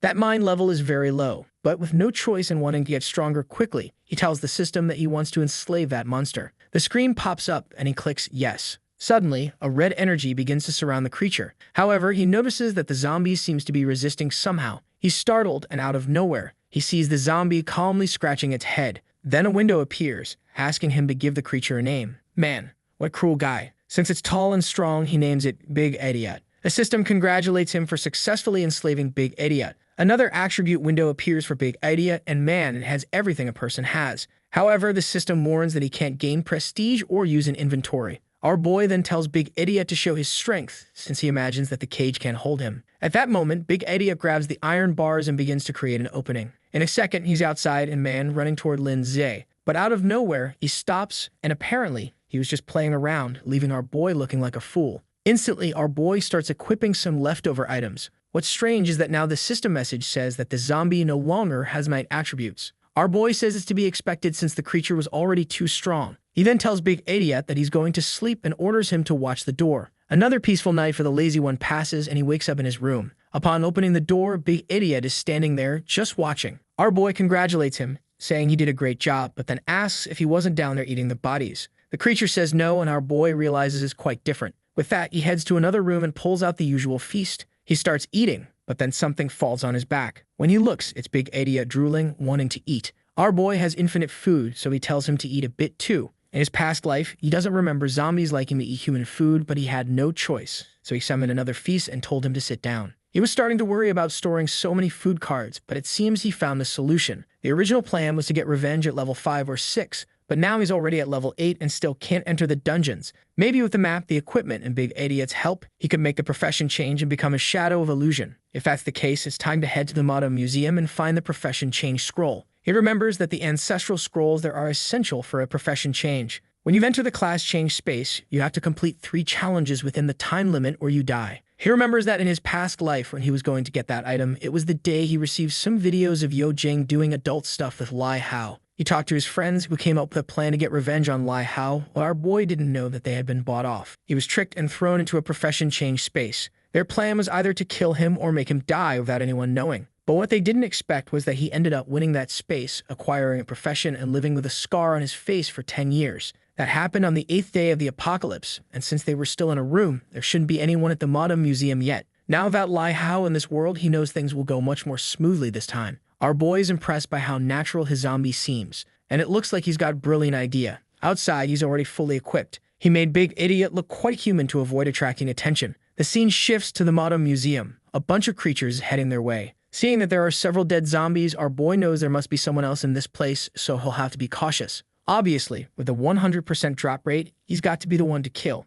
Man, the place is blessed. He kills 3 creatures and already picks up a scroll. That scroll would allow him to summon a fireball, which he could use to cause a bit of damage. He doesn't think that's bad at all. When he looks back, there are some zombies interacting with Big Idiot. He hides, changing his plan. Since Big Idiot doesn't become a target for anyone, he could just let him wander around, opening chests until he finds that strange person. This way, he can avoid any problems and wouldn't have to expose himself. The only issue with this place for now is that there's an absurd number of zombies, and maybe even the 2 of them wouldn't be enough to handle everything. Meanwhile, in another part of the city, some guys are standing on a balcony saying that they need to go to the museum to get the scrolls. The problem is they don't have enough people to cover the entire place. Our boy is just observing, and he even reads their lips, knowing that if he could join this plan, it would save him a lot of trouble. The scene changes to a shopping mall. A man is giving a speech to everyone, saying that it has been decided. His name is Go Dong, and he says they're waiting to have 200 armed people before starting the mission. However, some step forward, saying they can't wait that long since they already have enough strength. Everyone is starting to get hungry, and they need to hunt zombies to get new items. Suddenly, one of the rebels gets slapped in the face. A red-haired woman tells him to shut up and stop trying to start a revolt. But the guy who got slapped tells Mingjing to stop acting arrogantly just because she has a bronze-level item. Strangely, he tells her that it's better to follow his plans and submit to him. She just asks if he really thinks he's worthy of her. The guy calls her stupid and says that sooner or later, he'll take her down and do whatever he wants with her. She tells him to find a mirror and take a good look at himself first to see if that's even possible. His friends just laugh at him, and he says they better not blame him in the future. While they're arguing, Gao Dong comes down and tells them to stop fighting and listen to him. That's when someone knocks on the door. It's our boy and Big Idiot. It seems like he recognizes someone when the door opens. It's the guy named Go Dong, and he remembers seeing him when he was activating the scrolls back then. At that moment, the girl asks who he is and why he's there. Our boy just calmly approaches. Go Dong asks for his name and why he came to the Reaper's Club, especially since looking at our boy, he can't see any information about him. And the strangest thing is that the other guy next to him is called Big Idiot, a level 4. Lindsay simply says that he saw a lot of people there and wanted to know if he could join them. Go Dong smiles, saying of course, and introduces himself as the club's president. Our boy shakes his hand and lies, saying his name is Lin Lu. He introduces Big Idiot, saying unfortunately he's mute and always works as a bodyguard. With that, our boy thinks to himself that Go Dong seems pretty dumb and easy to fool. He turns to Big Idiot and tells him that they're now part of the group. He didn't expect it to be so easy to infiltrate. In a room, Go Dong says that since they're new, he wants to know what they like to do. Lindsay says he enjoys killing zombies and getting stronger, which is why he wanted to join a larger group. Excited, Go Dong says that if that's the case, he has several skill books he can give him. Our boy feels a bit confused by how generous this guy is being. He says it's not necessary, but Go Dong insists, saying they're friends now. He places a book on the table, and our boy is impressed that it's actually something good. It's a Berserker skill book. It's a skill that makes you go berserk, but it increases your stats by 50% for 2 minutes. He knows that losing control like that for 2 minutes is no different from being a zombie in this world. Besides, a person is usually stronger when they can think clearly. Go Dong responds that he knows the side effects of this skill are pretty bad, but in a desperate situation, it could save your life. However, he's thinking to himself that he would never use something so risky, but it's different when you're giving it to others. Our boy closes the book and says he can feel Gao Dong's sincerity in giving him this item and genuinely thanks him. He asks if there's anything else because he and Big Idiot are eager to get back to killing creatures. However, Gao Dong seems to have recognized something in our boy's smile and asks him to wait a moment. Our boy asks what's up, and Gao Dong says he has one more gift. He has a card with a KFC meal on it and asks why they can't eat together. Even though Go Dong had already given him a skill, which wasn't the best, he didn't want our boy to hate him. Lindsay says it's fine. He and Big Idiot still need to kill a lot of zombies to level up. The guy thinks our boy hated him, but in reality, he really liked the book and was even hesitant to take more. However, the guy grabs his hand and places the card in it, telling him he can take it for when he gets hungry. Not being able to reveal that he already has plenty of food, he simply thanks him. With that, he leaves and Gao Dong says that if he ever needs anything, he should just come talk to them. As our boy walks away, he thinks that Gao Dong isn't such a bad person since he liked that awful skill book. Little does he know how cruel our plucked chicken really is. Suddenly, a guy with a cigarette stops in front of him, warning him not to get too close to Gao Dong. If he continued like that, even if he was strong, before the guy could finish, Big Idiot yanked the guy's hand off his shoulder. Our boy just asked Big Idiot why he was taking so long. The guy laughs, asking if he really thinks he's strong just because he's big. But the zombie stomps on the ground and gives the fool his first beating. With that, one of them is already sent to the afterlife. Our boy then asks if anyone else has something to say. Obviously, the other guys drop their weapons and say, no, nothing. When they see their boss running, one of them says it's over now as another person has joined Gao Dong's side, especially considering that he just killed one of the competitors and sent that message. Of course, Gao Dong hears about it immediately. He's shocked that our boy killed someone as soon as he left the room. The red-haired guy says it's probably him because there was a guy next to him called Big Idiot. Gao Dong smiles, saying the boy did him a huge favor. Seeing that he killed Jia Tai, Gao Dong knows the boy wants to help him and thinks he'll be a valuable addition to the group. He orders them to bury Jia Tai and share his equipment with the rest of the group. Gao Dong walks away saying to himself, today's the perfect day. I thought our boy would be out hunting zombies, but instead he's sitting in a small room reading a book.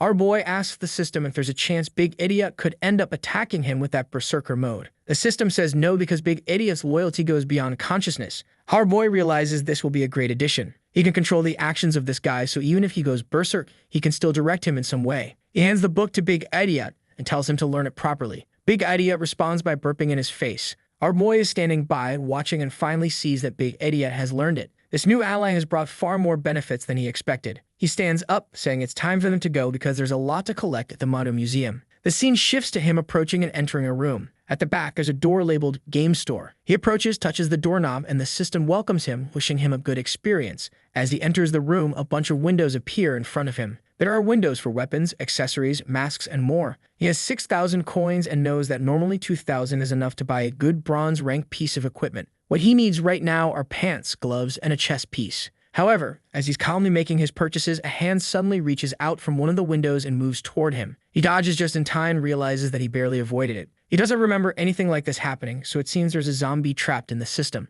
Suddenly, the creature starts emerging from the window. He finds it strange since he's been to this store countless times in his past life, and this never happened. She approaches and smacks him across the face. He then tells the system to collect, eager to see what would come from a bug-out zombie like this. When he opens the box, he finds a roll of toilet paper. It seems he spent 6,000 gold on who knows what because his money is gone, and he's standing there, devastated. The next moment, he appears in a warehouse full of resources. He grabs something and says he's going to check on what Big Idiot is doing outside. Big Idiot is out there taking care of everyone who comes near. Our boy starts walking around collecting various items. He also obtains a sword ring, and the system congratulates him for it, saying that the new item can be fused with his current sword. One of the items is a scarecrow that attracts nearby creatures. Another is a boxing glove that gives a 5% chance for his attacks to deal additional damage. And then there's a longsword that adds 3 more strength points. He equips the glove and the system asks if he wants to fuse the 2 swords. He knows that with a fusion function, you'd have to be really unlucky to come out worse off in the end. The problem is that his hack only affects item drops and nothing else. However, he decides to fuse them anyway because the creatures are getting stronger, and he needs new weapons. He confirms, and the 2 items begin to fuse. The system asks him to wait 30 minutes. While time passes, he has his usual feast. Unsurprisingly, he ends up with an even better weapon. It's a decapitation sword that increases his attack speed every time he finishes off an enemy. He comments on how lucky he is. Though, of course, no one is surprised, right? He calls Big Idiot, telling him it's time to head to the bookstore. He sends Big Idiot ahead to attract the creatures, while our boy sneaks up from behind, finishing them off with his spinning sword. With that, he advances to level 9, and now he needs 1,000 XP to reach level 10. He calls Big Idiot over and tells him that now they're going to clear the rooftop. Half an hour later, he gathers the creatures there and tells Big Idiot to activate Berserker mode. Immediately, the big guy starts roaring and his shirt explodes. Our boy tells him to charge and wipe out everything in sight. With that, poor Big Idiot charges alone while our boy sits back, sipping tea calmly. He watches, realizing that this Berserker mode is even stronger than he thought. Combining the creature's natural abilities with the Berserker mode essentially doubled his attributes. It's a perfect combination for a creature that relies solely on raw stats. After that, Big Idiot enters his cooldown period. The Berserker ability fades and he collapses to the ground exhausted. He enters a recovery state where he can eat 30% faster. Our boy pours a potion into his mouth and walks around while the auto-loot collects everything in the area. One of the items is a silver chest piece that creates a barrier around him when he's attacked, and another is a potion that helps recover energy for a few minutes. He then uses a scroll to strengthen the blood ring. The item levels up, giving him more strength, physical power, and the ability to absorb more energy. He continues in this rhythm, killing creatures, collecting items, and evolving. He checks his attributes and realizes that he's ready to move to another region. He approaches a door, opens it, and sees a completely destroyed room. He knew something like this could only be the work of boss. He has no idea what the monster is because, in his previous life, it had already been killed. However, as he turns to the side, he comes face to face with the city's shopping mall. He opens the door and the system congratulates him, awarding him 10 prestige points. He's informed that he can't stay there for more than 30 minutes a day. With that, he receives a warm welcome for being the first person to enter and is told he'll get a 50% discount. He tells Big Idiot to keep an eye on things outside as usual, while he takes a look around. The store welcomes him and he decides to browse the products. The store gives several warnings about not fighting in that place, and he's lucky that Big Idiot is guarding the outside. He checks out the items, but the problem is that nothing there is good. He's collected way too much stuff and has over 100 of each item in stock. He decides to close the system since there's nothing useful for him. However, the store warns him that as he seems unsatisfied, the more expensive items will be shown. The system welcomes him as an honorable member of the city. The shop displays an honor crest, an order uniform, and a guardian's mark. He has 6,000 gold and decides to take advantage of the 50% discount for being the first person. The best option is the uniform, so he buys it on the spot. Since he's basically out of money, he tells the system that he's done. The uniform has an illusion ability that hides all of his other equipment as well as self-cleaning, temperature regulation, and other bodily functions. Additionally, anyone who attacks the wearer will have 10% of their attributes reduced for 5 minutes. Lastly, the uniform allows him to create reasonable missions that others can complete, except for him, of course. He equips everything, equips the uniform, and activates the illusion. The armor is now hidden under the uniform. The system then tells him to leave because he's been there for more than 30 minutes. Our boy grabs Big Idiot and leaves the room. Once outside, he tells Big Idiot to accept the mission of destroying everyone. Obviously, the system tells him that the mission doesn't make sense. He then tells Big Idiot to kill the legendary rank boss, but the system denies the mission as well. He turns and asks if it's possible to kill the boss of the bookstore. The mission is passed, and he accepts it immediately. It seems that Big Idiot is considered a player, so our boy can exploit this mission function. Meanwhile, in another part of the city, a couple is hiding in a room. The girl asks if they won't be found there, and the guy says no. However, right next to them, a red eye is watching them. The poor girl screams. The guy hugs her, telling her not to make any more noise. But man, there's a scary red demon, and I think they're done for. The guy gets licked in the face as he hugs her. With that, he runs, telling Xiaomei they need to survive. He literally sees the light at the end of the tunnel. However, she gets licked on the leg and is pulled away, and man, there wasn't even time to save her before she's reduced to nothing. I thought he was going to be a coward and run, leaving her behind, but he goes back for the fight. Obviously, time passes. Our boy and Big Idiot enter the room. The couple is still being devoured by the red demon. Our boy, seeing that, says that for weak people, dying in the apocalypse is a kind of freedom, and that they would only suffer otherwise.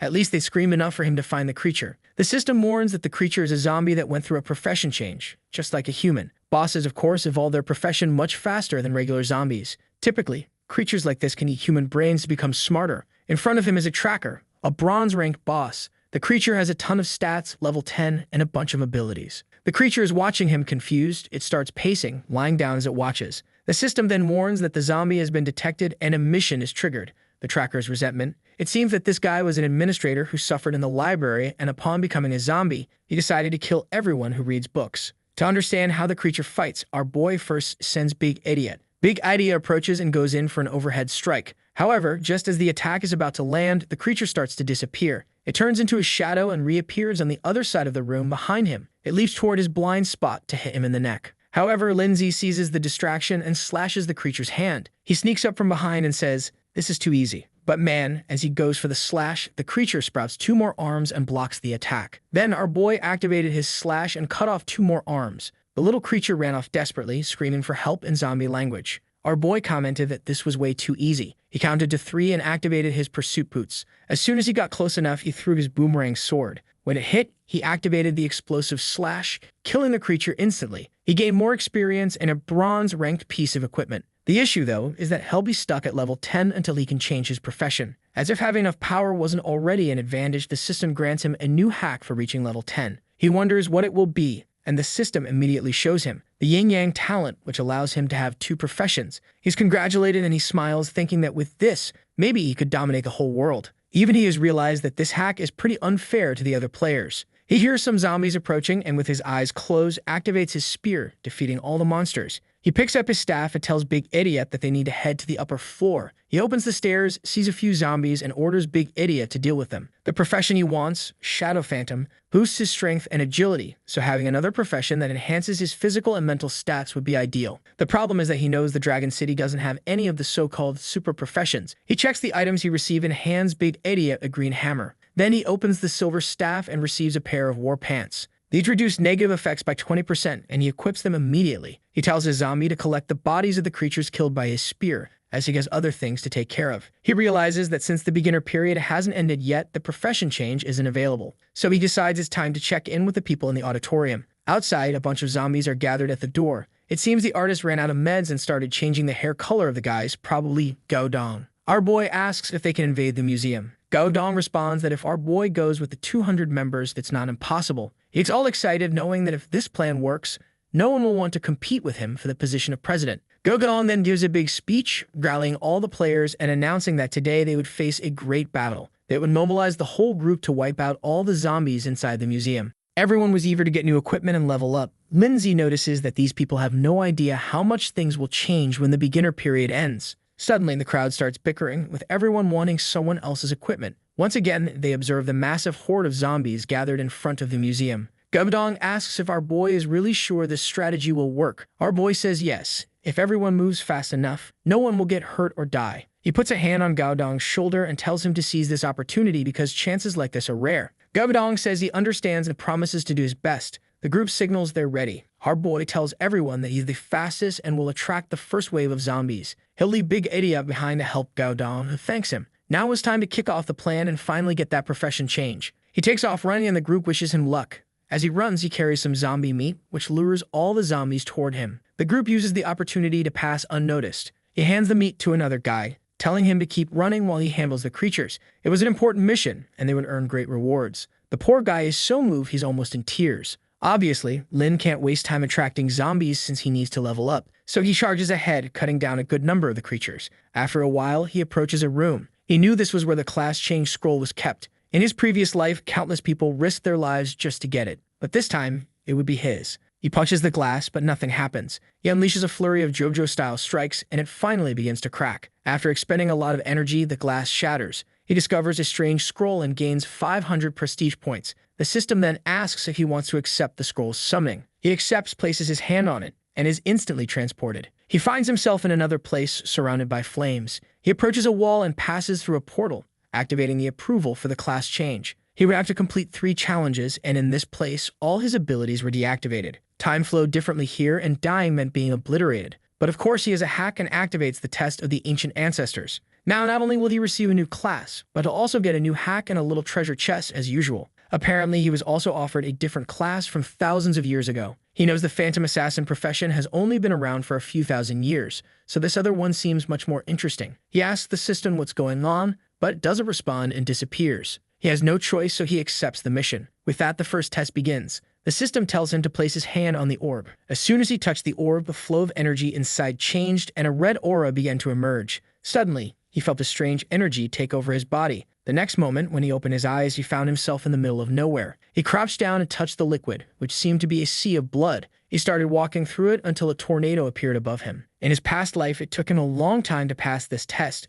and he only survived because he was driven by the hatred he felt for his ex-girlfriend. But now, he wasn't the same person anymore. The tornado swirled overhead, pulling everything into the air. The blood started to rise, but he remained still. His face was already covered in the blood, but time passed and he stood firm. This was a test of survival against emotions like hatred and fear, and he easily passed. A voice from above declared it enough and told him he could return. When he found himself back in the cave, the system instructed him to proceed to the second test. A portal for the second trial appeared. He stepped through and began walking in what seemed like space. As he walked, a voice told him to give up, saying that as soon as he fainted, he moved to the third phase. His body felt the pressure of the environment. The farther he walked, the better the profession and stats he'd receive. Knowing everything he'd been through in his past life and the people he faced, he couldn't give up now. He clenched his fists and kept walking. Suddenly, a golden light appeared behind him. When he turned, it seemed like he had found the exit. In this life, it seemed he had truly made it to the end. For the first time, this kid was crying, emotional that he had actually achieved something. He was congratulated for passing the second test, and now it was time for the last one. Of course, the final test was the hardest,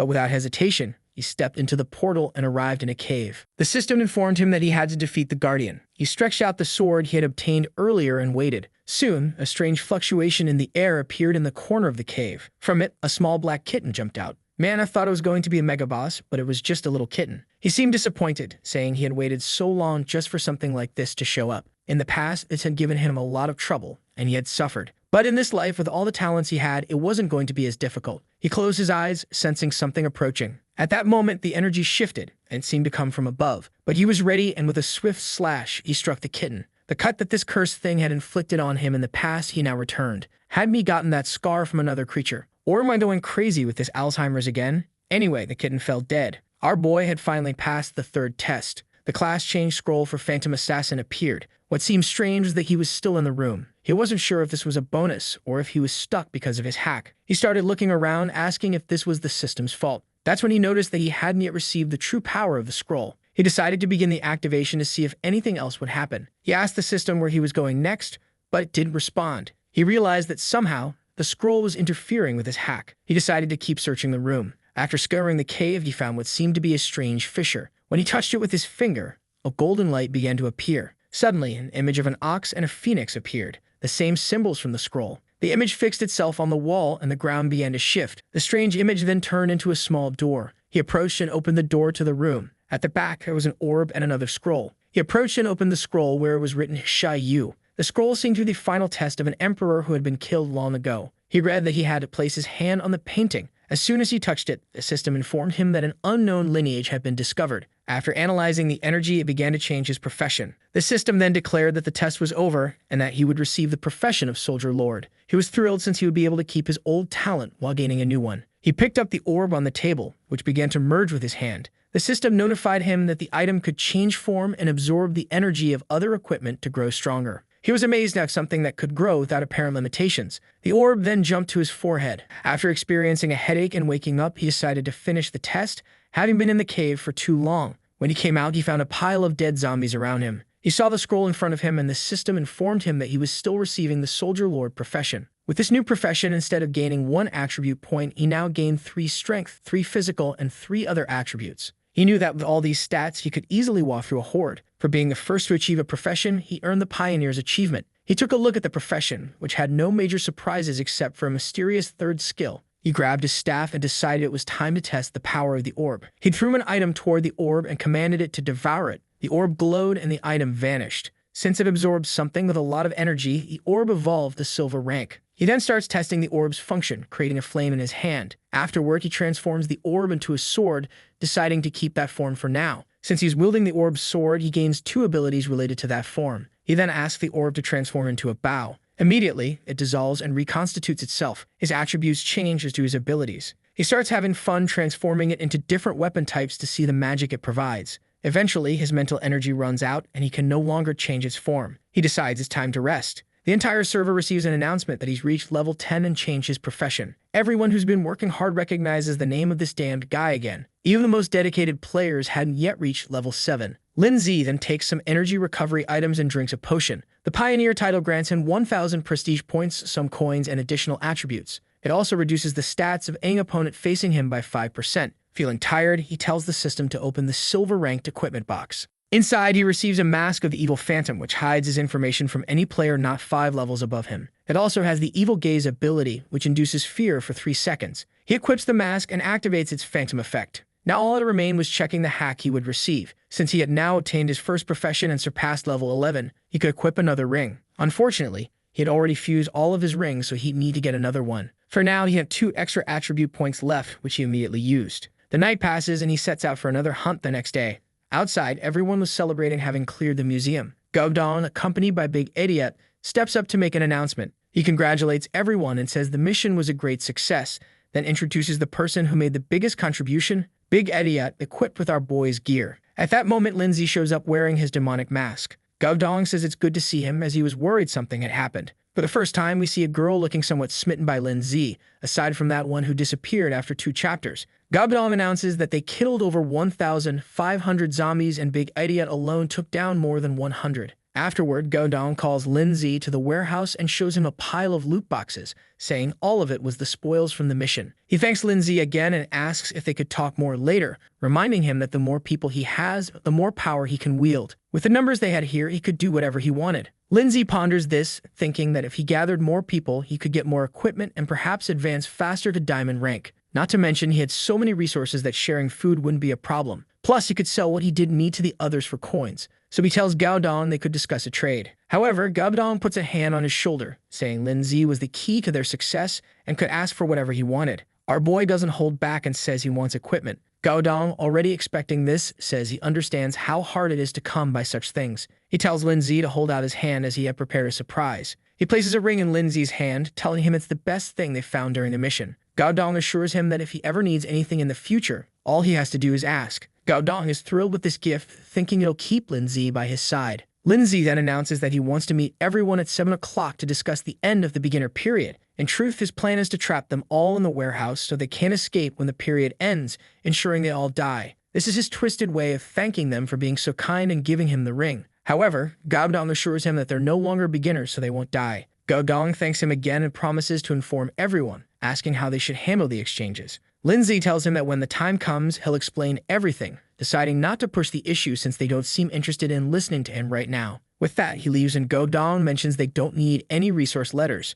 But Lindsay knew something was bound to happen. Later, Lindsay is in his room, playing with the orb and creating various items. After feeding it all the equipment he had, the orb finally advances to gold rank. He was surprised as he thought he wouldn't receive anything of this rank until around level 30. Additionally, the gold-ranked item has double the attributes and causes bleeding damage. He heads to the window where a horde of zombies is gathered and says they've arrived just in time. He throws his dagger, which dissolves in the air, slicing through everything. He calls Big Idiot, telling him it's time to get to work. That night, they continued eliminating countless zombies, eventually piling up bodies. Out of nowhere, Lindsay advanced to level 15. He was making the most of the end of the beginner period, but the time had run out. He calls Big Idiot and says it's time to head back. What's strange is that despite killing a massive number of zombies, the horde didn't seem to be thinning. He runs to a hotel and shuts the doors. Finally, 7 o'clock arrives. The sky turns red, signaling the end of the beginner period. With that, the true apocalypse game began. Before, it was a fair system without interference, but now it was the real deal. The zombies gained more attributes, all their senses improved, and they evolved even faster. Additionally, many zombies now had classes and abilities. Just like humans, they would organize themselves and launch large-scale attacks on player bases. At night, zombie attributes would increase even more than usual, while the player's attributes would decrease. All materials became more durable, and the only available food would be the game's provisions as the world's normal food began to decompose. The climate would change and zombies would now drop better items. New professions, a national ranking system, and dungeons were introduced. Lastly, new updates would arrive as conditions were met. In this life, it was already difficult, but in the past, it had been impossible. He received a message wishing him luck in surviving. As he looked outside, the creatures were already undergoing mutation. The world had finally become a true live-or-die scenario. With contaminated water and food decomposing instantly, everyone would need to hunt. The only way to get food was by killing zombies, but of course, it wasn't going to be that easy. Amidst all this chaos, he calls Big Idiot and is in for a surprise. Big Idiot was also mutating. His clothes exploded and electricity began surging from his body. The problem was that he started losing his mind and our boy asked what was happening. The system explained that it was a conflict between the authority of his ability and the mutation process.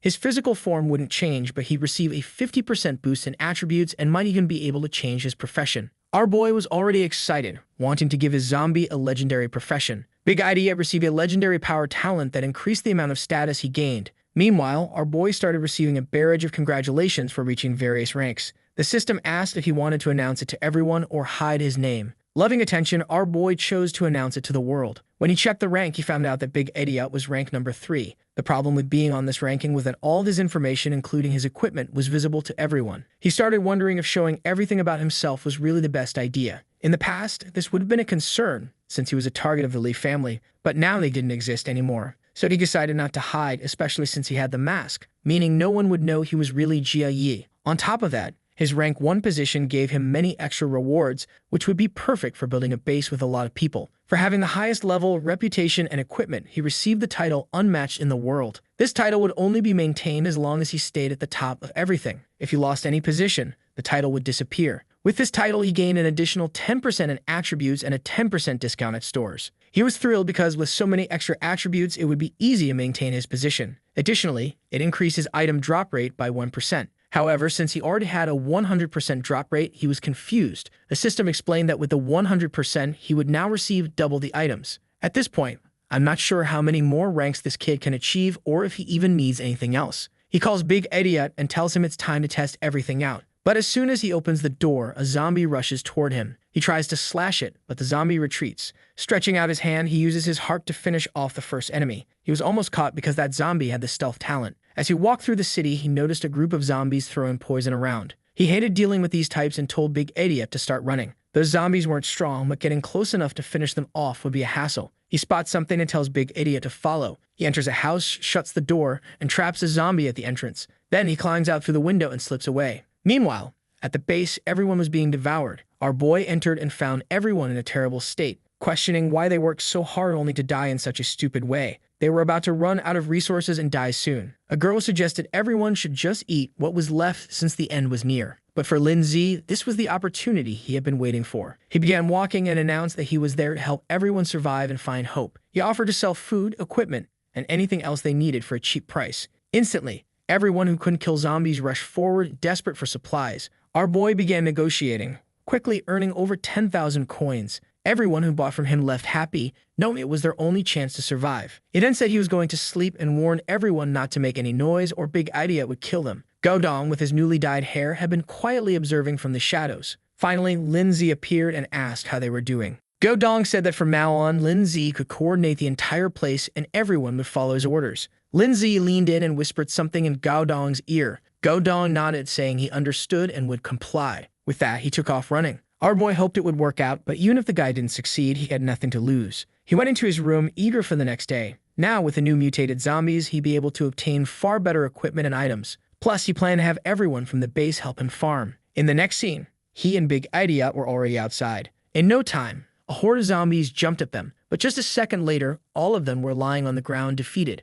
Our boy declared that they'd clear out everything so the players could start venturing outside a bit. He cleaned out all the zombies from a building that had a shop. It was the perfect place to set up a base as he could negotiate and buy things directly from there. As long as no one knew about the shop, no one would want to attack it. However, when he opened the door, he found a bald guy. Another man stepped forward and asked who he was, warning that his group already claimed the area. But the bald guy told him to keep quiet because Big Idiot was right there. The guy at the back was the second strongest in China, so they better be careful. Even Lindsay hadn't realized that they'd ranked up again and passed into second place. The men stretched out their arms and welcomed him, saying he could do whatever he wanted there. Big Idiot wanted to kill them all, but Lindsay's calmer side told him to relax since they were only there to shop. With that, they headed into the store and the men said nothing more. The bald guy remarked that the two seemed strong, but they had far more numbers and might be able to handle them. However, the captain warned that it was foolish to think that way. Lindsay had probably killed more zombies than they had people, so it wasn't worth taking the risk. Inside the store, our boy wanted to buy the city's Medal of Honor. As soon as he obtained it, he grinned and thought, time to give this video a like. It helps Mamoru make more juicy content for his viewers. Activate the cheeky little bell, and I'm out.